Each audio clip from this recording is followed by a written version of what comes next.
Hey, it's Ren, musician and sociologist. I hope you guys are having a great day. So, one of the ways I was able to detach from trauma bonds is by realizing that when you're with a narcissist or a narcissistic psychopath or sociopath, the relationship is going to continuously get worse. It's going to get worse. It's going to get more and more traumatic. It's going to get more and more devastating. So, if you've left a narcissist, you have dodged a bullet.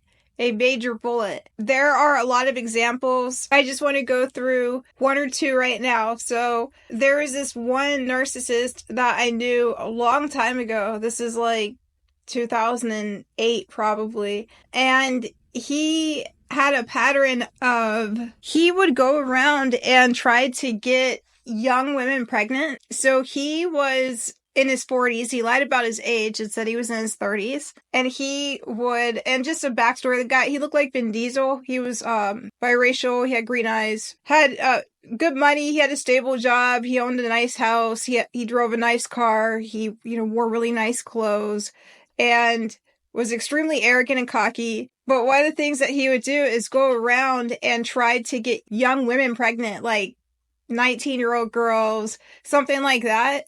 And the type of women he was attracted to were women who were stable, going to school, had their whole life in front of them, could get pretty much any guy that they wanted. And he would latch on and basically tell them, like, he's gonna be there for them and they're gonna have a family and he's gonna take care of things for them. He's gonna make their life so much easier and all these different things. Now he wants to marry them.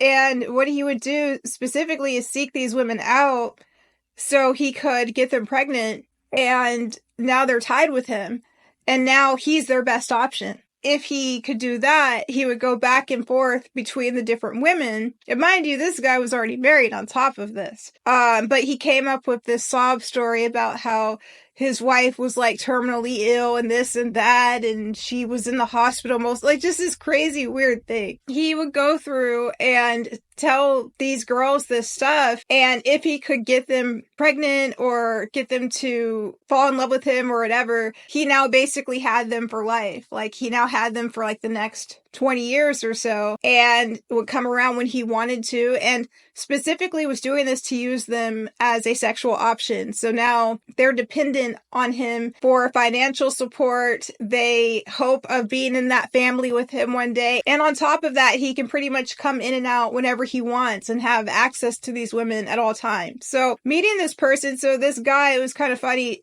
tried to approach me with asking me to have a child with him, and we weren't even dating. It was very weird, and just like, oh man, this guy, it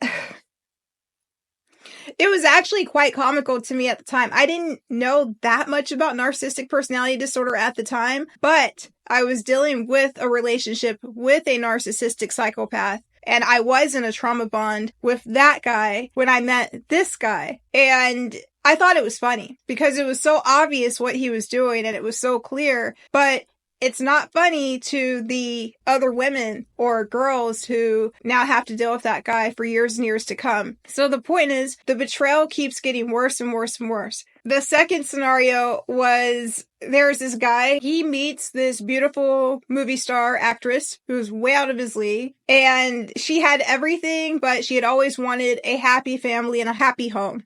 She always wanted to get married and have children, and she was getting older, and so she meets this younger guy who has really nothing to offer her at all, but he sweeps her off of her feet. He studies her, and he takes her out on all these elaborate dates. So he takes her out, through orchard fields with roses and flowers and carriages and all these like whimsical fantasy things that he knows that she would like. And so he love bombs her for a really long time. Finally, they get married. And once he had her, the real him came out. And so he tries to get her in the trauma bond, and he is successful at getting her in the trauma bond. And when he does this, he cheats on her nonstop. We're talking about like dozens of times a year. He's cheating on her with workers. Then he starts cheating on her with, he's cheating on her.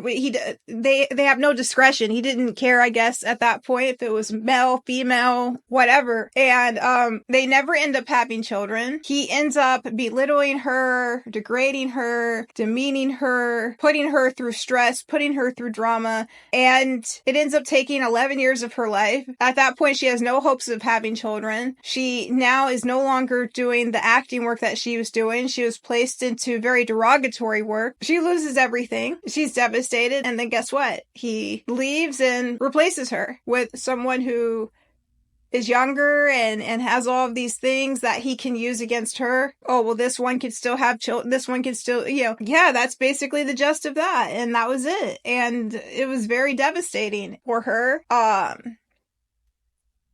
These are the types of stories. Actually, this was an interesting case because both people were narcissists in this case. So point is, we'll talk about that later, but she lost her career. She lost her hopes of having certain things. The 19-year-old girls in the earlier example, they are now stuck to this guy who is no good for them. These are just two examples of what happens when you're with a narcissist. It gets worse and worse and worse and worse and worse. Now imagine during the first breakup, because a lot of these couples, it was on again, off again, on again, off again. Imagine the first breakup. The guy goes out, he cheats, she's devastated, but she doesn't go back, right? And in this scenario, it could be a man with a woman.